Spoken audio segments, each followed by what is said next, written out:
Hey guys, today we'll be looking at the replay of the T8 T78, which is a Tier 6 American tank destroyer, premium tank destroyer, and this is basically the tank that the Hellcat, the stock Hellcat, would have been at Tier 6 a few years ago. So basically, whenever you started playing with the Hell Kitty, uh, let's say 10 years ago, you would have seen the stock Hellcat with an open turret, something along these lines. And the T78 is basically that type of tank because it kind of has the same gun. It has a gun of 240 with the same kind of penetration that the Hellcat does have. Only the gun is the good one. So it's 160 alpha damage, and also you have 221 pen. Now in this game I'm basically playing at tier 6 against a bunch of people who are overexcited to play in their little tanks, and yeah, this is more or less a pretty hectic and intense one. So I start the game by firing 2 shots towards this Cromwell, then I do fire yet another shot into the T50-2. Now the Cromwell, I don't know what exactly he was trying to do, but yeah, he's out of the game. Better luck next time maybe. And now I'm basically trying to advance. Just I should have waited a second longer just to get one more shot in the T52. So as you see, the action is pretty packed, and it's yeah, it's a pretty intense game, and everybody is trying to basically try and get a few shots in. As you can see, the ELC, it's a little bit more inexperienced. So yeah, he just lost his life as well. So in the first, I don't know, 2 minutes, less than 2 minutes, I'm already at 2 kills and 1.2k damage, which is a pretty fine result for tier 6, even if the battle would end right now. As you can see, there's always going to be some arties doing their things.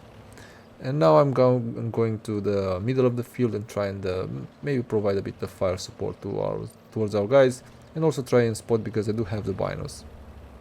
Now I do see that the T50 has tried to move a little bit, and that was a mistake. I fired towards him once, and then the Hellcat gets a big shot on me, but I do manage to find another shot towards him.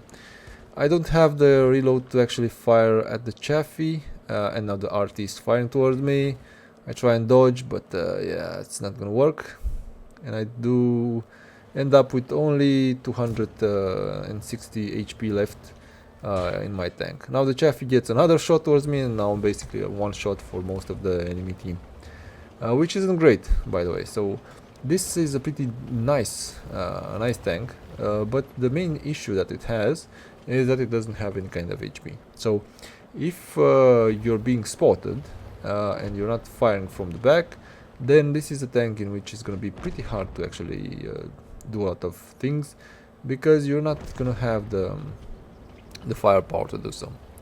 Now at this point in the game, I was trying to basically, I had a bit of an impact on the game, so it was decent from my side. And now what I'm trying to do is see, okay, can I shoot this Nashorn without getting shot in return? And the answer is no. However, the Chaffee now has been engaged by our other Chaffee, and now our Chaffee is dead, but I do manage to kill the enemy Chaffee and get a bit of revenge for the shot that I've taken previously. Now I do see that there's a T67, which is a tier 5 American TD, and there's the Achilles, sorry, which is another tier 6 TD, so it's World of TDs today. But this is basically what happens at tier 6s and a lot of tier 7s as well, where you do have a lot of TDs, because those are the guns that actually work and have enough pen to actually do a bit of damage in today's game. Tier 6 heavies are pretty lackluster and pretty slow, so you're not gonna do too well in them. And yeah, we do have a pretty good position in which to try and win the game. So our team is pretty well set up at this point, and it's a matter of trying to secure the win, basically. Now I do know that there's another Chaffee on this side, and what my plan is right now is to just go towards him while he's distracted and fire and kill him. And at this point I basically secured below the medal, because I did eliminate both tire no sorry all three lights in the game, so that's a pretty nice one to have. And yeah, there's 11 to 6. We do have a pretty nice result, and now I'm a little bit trying to get a bit of damage, extra damage at the end of the game, because everybody's gonna be right now mine. So at least that's what I'm expecting. As you see though, there's a lot of small tire tanks which aren't necessarily used to playing at higher tires and going in front whenever there's such a big advantage from your team. And yeah, I'm a bit concerned. Where is the enemy tanks over here? And now I managed to spot the M10, but the problem is that the M10 does have a really nice gun with a nice rate of fire, and he was pointing his gun towards me. I wasn't. I snapshotted, I missed, and then I got killed. So pretty good game so far in the T78, but the M10 got me. So yeah, that was a bit of an issue. Now the M10 does get a few big shots from the Cromwell, and now he's eliminated from the game. And from this point onwards, my team is basically trying to march towards the win. And as you just saw over here, the Nashorn is fighting against the PZ 25, which does have a pretty nice rate of fire.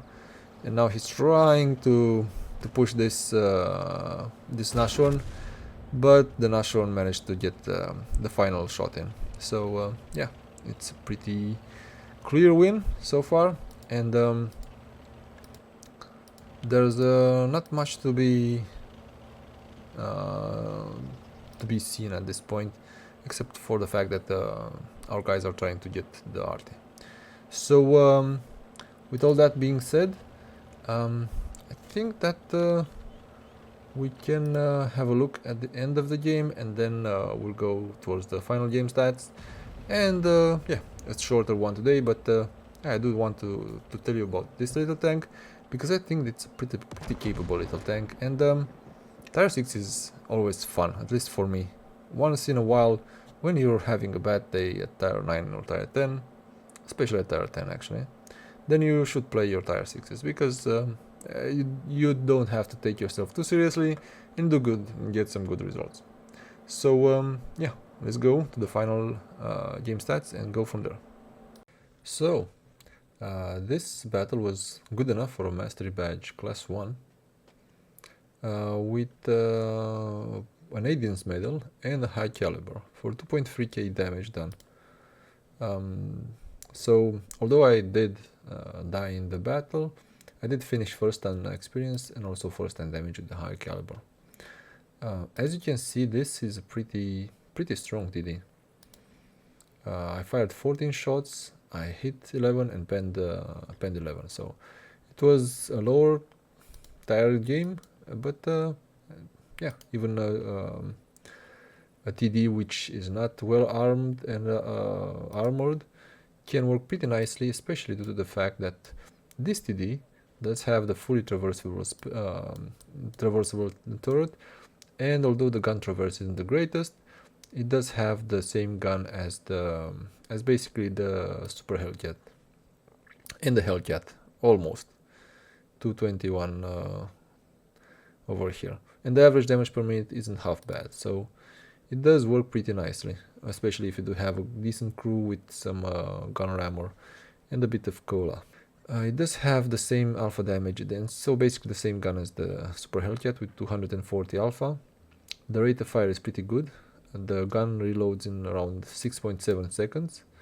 It does have some good gun depression, -10. Aim time is basically almost instant. The dispersion isn't the best, but it's pretty decent. The DPM is pretty good. You don't have any kind of armor, even HE is gonna wreck you, and then your hit points are really limited. So this is the balancing factor. The weight limit is 25 tons, which is not great, but you do have some good specific power to weight ratio. So it's a good tank, and the top speed is 55 per hour, and the camo is pretty good as well, 40 when you're stationary. So with the bino, you can actually get to a pretty decent position. I noticed that whenever I am playing with this tank, the main issue is whenever I turn the turret, the bloom gets pretty big. So the one thing I did do in order to compensate for that is use the improved rotation mechanism, because you can't really use vents on it. Alright, so as you can see, also I have a 60% win rate in the tank, and yeah, I'm doing pretty well, okay in it. In 10 battles I had around 1.4k damage per game, which is pretty decent, especially for a tier 6, and the maximum damage was 2.5k damage. So yeah, I'd say it's a really good tier 6 TD. So if you do get your hands on this one, this for sure hits well above what its puny size and frankly lackluster HP pool would indicate, because the rest of the tank is pretty nice. Alright, that being said, thanks a lot for watching at this game, and I'll catch you in the next one. Bye now.